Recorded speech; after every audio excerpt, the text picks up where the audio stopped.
There are a number of marijuana-related proposals moving through the Ohio State House right now. I'm Jared Smalley. NBC4 State House reporter Natalie Fahmy joins us now live to tell us about one of the newest proposed bills. Natalie? The bill has to do with driving. It would change the protocol when someone gets pulled over and has marijuana in their system.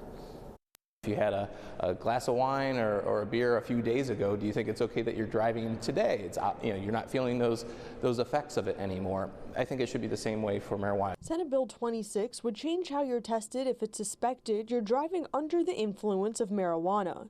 Right now, current law looks at inactive THC, and Senator Nathan Manning says with legal medical marijuana and the possibility of legal recreational marijuana in the state, that should change. It's time we updated the law and look at the active THC to show that you actually are feeling those psychoactive impairment feelings from the drug. But Manning wants to make one thing clear. I think a lot of people think it's okay to drive after consuming marijuana, and it absolutely is not. The same legislation was introduced last General Assembly too, but failed to make it far.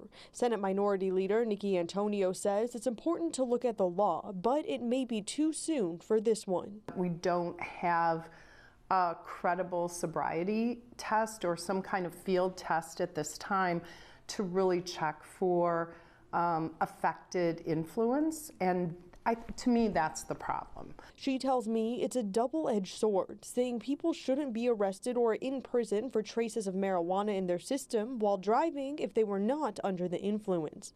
But she says there's time to figure it out. We need to figure some of this out long before we would be a state that also passed legislation that would legalize adult use. So we're not at that point right now. I think that gives us an opportunity to really take a look at all this.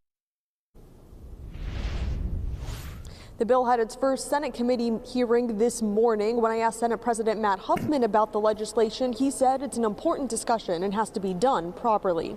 Local for you at the State House, I'm Natalie Fahmy, NBC4.